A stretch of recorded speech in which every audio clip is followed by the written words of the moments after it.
Ивэлээ хайрлсан Эрдэнэ нутаг.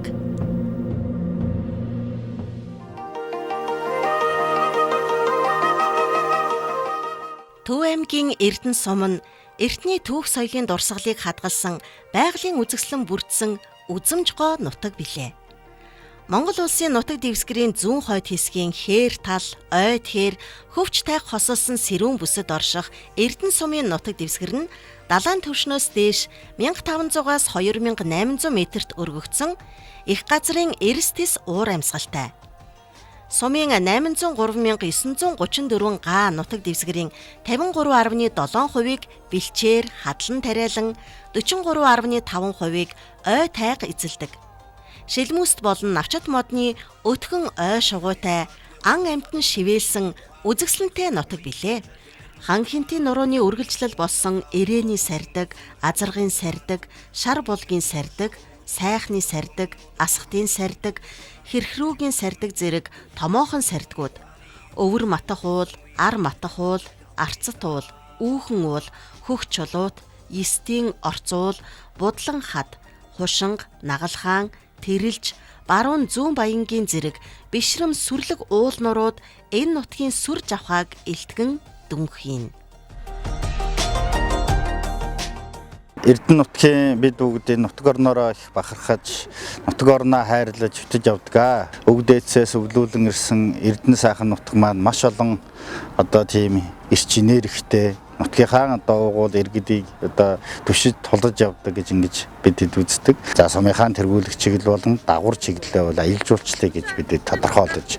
За үүнийг морой аялал, явган аялал, за түүхэн байгалийн үзэсгэлэн туршлагын газруудаа түшиглэж аялал жуулчлалыг бас хөгжүүлж, за нутаг орноо таниулах, за сурталчлах, за хүүхэд залуучуудаа бас өвлөн үлдээх. За энэ нутаг орныхоо сайхан үзэсгэлэн тогтсон энэ сайхан нэрхтэй өвдөөцөөс өвлүүлсэн нэрсэн энэ нутаг орноо бас бүрэн бүтэн хүлээдгэж өгөх, за хайрлан хамгаалах гэдэг тал дээр орон нутгийн маань иргэд нэгэн зөвхтэй, нэгэн сэтгэлтэй бид бүгдэн сайхан ажилладаг.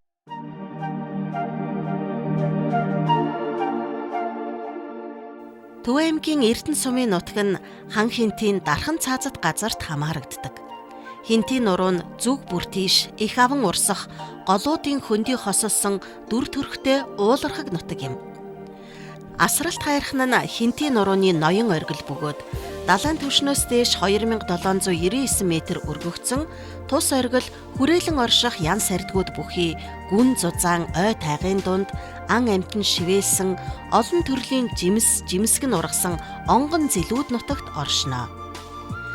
Гайрхан уулаас өмнөд зүгт орших далайн түвшнөөс дээш 2654 метрт өргөгдсөн 3 баянгийн их алтан үлгий, далайн түвшнөөс дээш 2664 метр өргөгдсөн авхан уул, ирээний сардаг зэрэг сүрлэг уул хайрхнуудад нутгийн зон олон хүслээ шингээж дээдэл сэргэржээ. Хан хинтийн нурууны ноён оргил асралт хайрханд 1951 онд Монгол улсын анхны уулын авиралт болсон түүхтэй бөгөөд уулчдын заавал авирч хүчээ сорих газрын нэгэнд тооцогддог юм.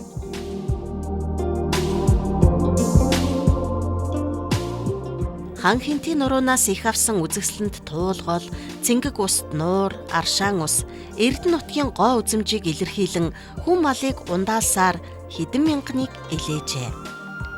Тунгалаг туулгол нь нийслэлийн усан хангамжийн их үүсгэр болсон цэвэр цэнгэг гол бөгөөд хинтийн нуруунд дах горих тэрэлжийн байгалийн цогцлборт багтах хагийн хар нуур, намингийн гол, хэрхлүүр голоос их авч ар туул болж хаг хонгорын голтой нийлэн урсдаг.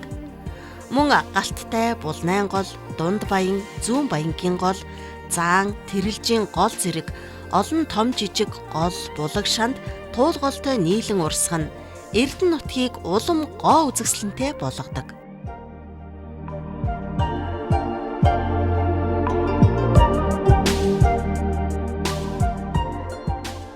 Үзэсгэлэнт Эрдэнэ сумын нутагт байх ар минжийн аршаан, ар өвөр жанживлан, ёстын халуун аршаан, ерөөгийн халуун аршаан, зуугийн аршаан, гутайн аршаан, шар булаг зэрэг аршаан ус нь амьдралд итгэх эмчилгээний шидтэй билээ. Тиймээс газар газрын хүмүүс зорин ирж амарч сувлуулах нь элбэг. Хан Хинтийн нуруунд байрлах ой хөвч, өндөр цавчим хананхад уулсын дунд орших цэнгэг уст үзэсгэлэнт холбоо нуурыг хэрхлүүрийн нуурууд гэнэ. Туулгуулын сав газрын хэрхлүүрийн сардгийн энгэр бэлд байрлах хэрхлүүрийн нуур нь далайн түвшнөөс дээш 1830 м өндөрт оршдог. Нуурын талбай нь тэг 1.5 ам км, тэг 1.9 км урт, тэг 1.5 км өргөн, нуурын гүн 7 м. Хэрхлүүр 3 нуур руу зуны цагт зөвхөн мориор л очих боломжтой байгалийн үзэсгэлэн цогцолсон онгон дагшин газар юм.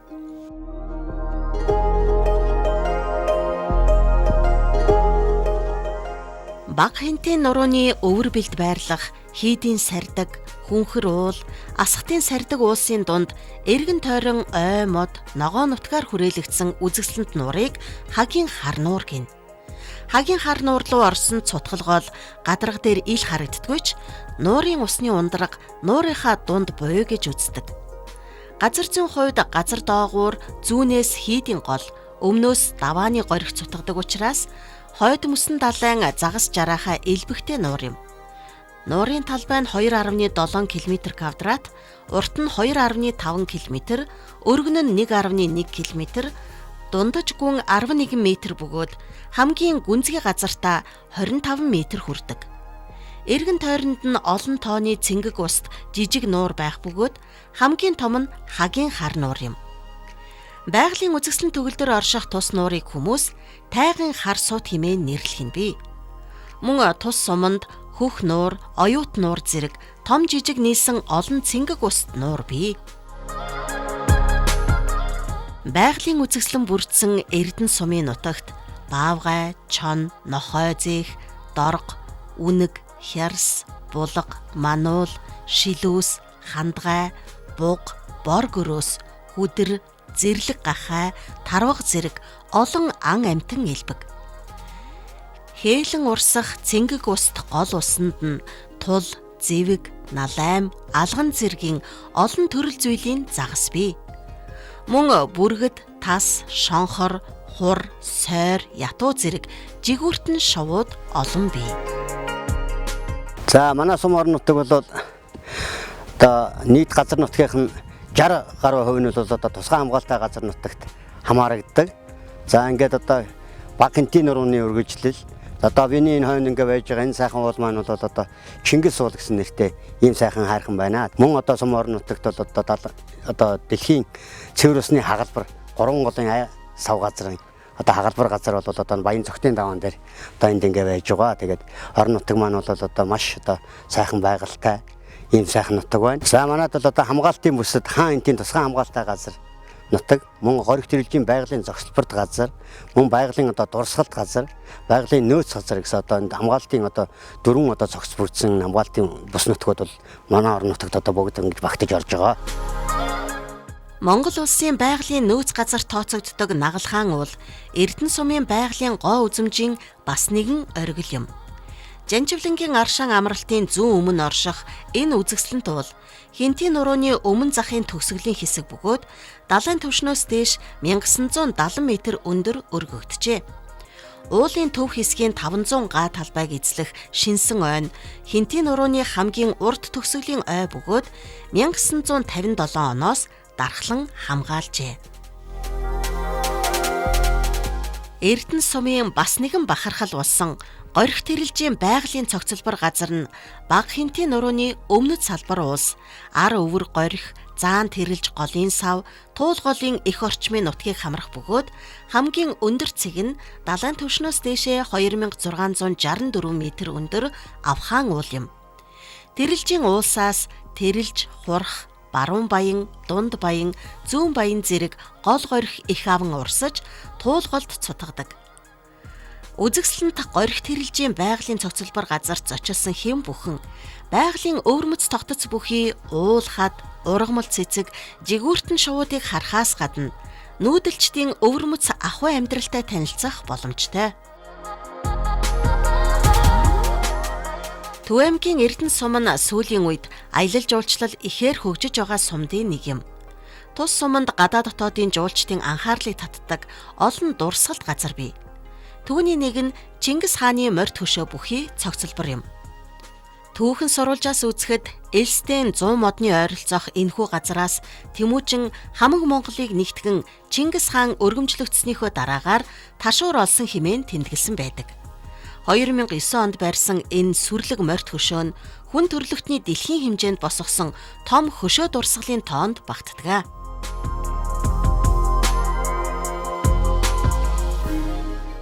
Төв аймгийн Эрдэнэ сумын төвөөс 85 км зайтай газарт Бага Хинтийн нурууны салбар уус болох Арцат Сардгийн өвөрт Туулголын эхөөд нутгийнхны нэрэлтгээр Сардаг уулын таг өндөрлөг онгон зэлүүд газарт Сардгийн хийд оршино. Энэхүү хийдийг халахын өндөр гэгээн зан базар 1654 оны модон нохой жил далайн түвшнөөс дээшээ 2665 м өргөгдсөн Ян хадад Сардгийн баруун урд налуу хамар хөтөлд 26 жил цогцлоосон байна. Сардгийн хийдийн цогцлбор 1686 онд бүрэн баригдаж дууссан бөгөөд тухайн үеийн шашин номын болон хот суурьны томоохон төвлөрөл болж байлаа. Уг хийд нь 17 дугаар зууны Монголын нүүдэлчдийн ертөнцид бүтээгдсэн уран барилгын үн төв томоохон шашин соёлын төв байсан юм а. Тухайн үеийн Сардгийн хийд буюу номын их хүрээ бол одоогийн энэ Эрдэнэ зуугаас том ийм хийд байсан гэдэг нь бол тодорхой байна. Хоёрдугаарт өндөр гэгээн зан узрын уран бүтээлийн ордон бол Сардгийн хийд. Оюуны бүтээлийнх нь одоо бясалгалынхын бүтээлийн ордон болвол төв болвол төвхөн хийд. Тэгэхээр төвхөн хийдээс Сардгийн хийд хүртэлх энэ өргөн модон нутаг бол өндөр гэгээн зан узрын одоо нутаглаж исэн нутгаа гэдгийг харуулж байгаа. Сардгийн хийд өнөөгийн Улаанбаатар хотын үүсэл. Өнөөгийн Улаанбаатар энэ хүн чулууны онгор төлөвших хүртлээ тогтох хүртлээ нэлээд олон удаа нүүсэн. Нүүхтэй ганц том суурин газар болж байгуулагдсан бол Сардгийн хийд. Мөн хамгийн удаан хугацаанд оршин тогтсон бол Сардгийн хийд. Тэгэхээр өнөөгийн Эрдэнэ сумын энэ нутагт орших Сардгийн хийд бол өнөөгийн Улаанбаатар хотын хамгийн том үүслийнх нэг гэдэг нь бол харагдаж байгаа. Сардгийн хийд зөвхөн нэг худахтын хийд төдий байгаагүй. Тухайн хийдээс Оросын эзэн хаан Манжчин улсын хаадууд Энтекийн Монголын эзэнт улс тэр битгийл одоо Европтой харилцахыг хүсэж исэн цагтлуудыг Оросын эзэн хаанд бичижсэн. Ромын паптай уулзахыг хүсэж исэн. Тэгэхээр дэлхийн томоохон эзэнт гүрнүүдийн харилцааны одоо гол бас уулзуур болж исэн гэдгийг эндээс харж болно. Дотоод гадаадын аялагч жуулчдын зорин очиж үздэг дурсгалт газрын нэг бол Гүнжийн сүм юм. Манжчин улсаас 1696 онд Алтан ургийн Чахуун доржийн зээх хүү Дондов доржид инх амгалан хаан өөрийн охин хичээнгүй амирлангуй Гүнжээ хатан болгон өгчээ. Дондов дорж Ван Гүнжтэй олон жил амьдарч хожим түүний нас барсан хойно 1740 онд Манжин хааны зарилгаар одоогийн Төв аймгийн Эрдэнэ сумын нутаг Баруун Баян хэмээх үзэгсэлэн туулын энгэрт сүм бариулж шарлыг оршуулжээ. Улмаар тус хошуунаас отог таслан сүмийг тахиулах болсноор сүмчин отог бий болжээ. Гүнжийн сүм нь 18 дугаар зууны үеийн Монголын уран барилгын хийгээд эд үлгийн чухал дурсгал тооцогддог бөгөөд улс болон орон нутгийн хамгаалтанд байдаг юм. Хичээнгүй амарлангуй Гүнж 1740 онд өөд болохдоо миний биеийг хятад нутаг руу битгий нутаглуулаарай.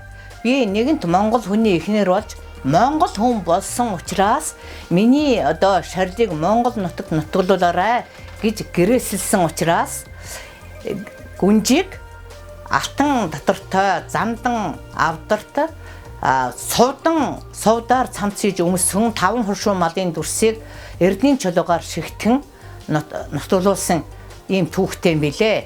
Энэ Гүнжийн сүмийн энэ бүх урлангуудыг нутгийн дандаа гэдэг уран баримлч хүн хийсэн түүх байдгийн билээ. Ингээд Гүнжийг бол яагаад энэ нутаг орон бол хайрладаг, хүндэлдэг байсан гэхээр гүнж бол Монголын ард түмэнд илэхтэй, Монголын ард түмний бол одоо хамгийн их шүтэж биширж тэрийг хүндэлж явдаг учраас энэ гүнжийн сүмийг одоо монголчууд хүндэлдэг. Гүнжийн сүмийн тухай одоо өвөг дээдээс уламжлагдан ярьсан олон бас түүх аман дамгууд байдаг. Гүнжийн сүмийн энэ одоо хашааг барихад зориулагдсан хөх тоосго, чулууг урдаас олон үхэр тэргээр авчирч ийсэн түүх бас тэмдэглэгдсэн байдаг. Ингээ энэ гүнжийн сүм нь бол одоо манай Монголын уран баримлчдын хамгийн гоёмсог ийм уран баримлын түүх учраас Монголын архитектурын уран барилга гоёмсог барилга гэж түүхэнд тэмдэглэгдсэн байдаг. Хүн төрөлхтний хөгжлийн олон цаг хугацаанд холбогдох түүх соёлын дурсгал Эрдэнэ сумын нутагт элбэг бий. Тухайлбал уу булан, харцтын ам, мөстийн ам, морин даваа, өлийн тохой, шохой цагаан булаг зэрэг газарт олдоод байгаа Чулуун зэвсгийн эрт үе буюу хуучин Чулуун зэвсгийн дурсгалууд, мөн Чулуун зэвсгийн төгсгөл үед хамаарах Эрдэнэ уулын дурсгал, Улаан чулуутын дурсгалууд нь энэ нутагт эрт үеэс хүн амьдарч байсны нотлохой болдог. Чулуун зэвсгийн үеийн хамгийн эрт үед хамаарах дурсгал бол өлийн тохойн дурсгал юм. Өлийн тохойн дурсгал тэрэлж туул голын бэлчирт голын хой талын зүүнээс баруун тийш намсаж үргэлжилсэн дэнж дээр байрлана. Мөн шин Чулуун зэвсгийн үе, хүрлийн үе, хүннүгийн үед хамаарах дурсгалууд, хэрэгсүүрүүдийн дурсгал, дөрвөлжин булшны дурсгал зэрэг археологийн үн толборууд Эрдэнэ сумын нутгаас элбэг олддог.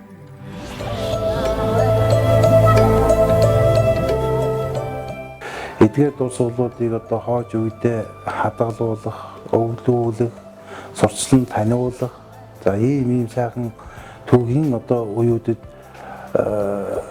олон тооны ийм сайхан дурсгалууд байна гэдгийг одоо ер нь бол Монголд өдийгөө дэлхийн нийтэд сурчсан таниулах. За эдгээр дурсгалын одоо олдож байгаа олдвор хэрэглэхэндээ тулгуурлан одоо Эрдэнэ сумынхаа нутагт орон нутаг судлах музейг одоо шинээр байгуулах иймэрхүү бол ажлуудыг бол одоо дараагийн шат чатанд хийх ёстой гэж боддог.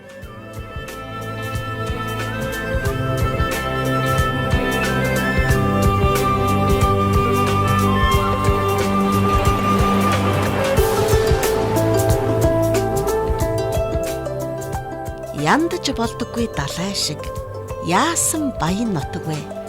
Ямар их хувь заяагаар эзэн нь болж төрвөө. Тийм ээ. Ийм л баялаг түүхтэй гоо үзэмж цогцолсон Эрдэнэ нутгийн эзэн нь болж төрсөн бид юутай азтай вэ? Эрт идүүгийн нууцыг элгэн доороо хадгалж хөрсөн дээрээ цогцлоосон гайхамшигтай баян Эрдэнэ нутгаараа бахархаад багтаад ханашгүй. Эртний тахилгад хайрхнуудаа сүслэн залбирч, төрийн тахилгад Эрдэнэ хайрхныхаа ар бэлд 100 жил тухлан суусан зон олон Эрдэнэ мэт тансаг баян нутгаа үеийн үед Эрдэнэс мэт хайрлан хамгаалсаар байх буй за. Хамтран ажилласан Төв аймгийн Эрдэнэ сумын засаг даргын тамгын газар, Чингис хаан музей, Төв аймгийн Эрдэнэ сумын орон нутаг судлах музей, их сурвалж, Актемч Чулуун, Сардгийн хийд баримтат кино, археологч доктор Базар бүрийн судалгааны бүтээл, Монголын үндэсний олон нийтийн телевиз Монголын баялаг 330 Төв аймгийн Эрдэнэ сум нэвтрүүлэг, Сав шим кино газар зүйн нэгдлийн архив. Ивэлэ хайрлсан Эрдэнэ нутаг. 3 дугаар бүлэг төгсөв. UBS телевиз 2024 он.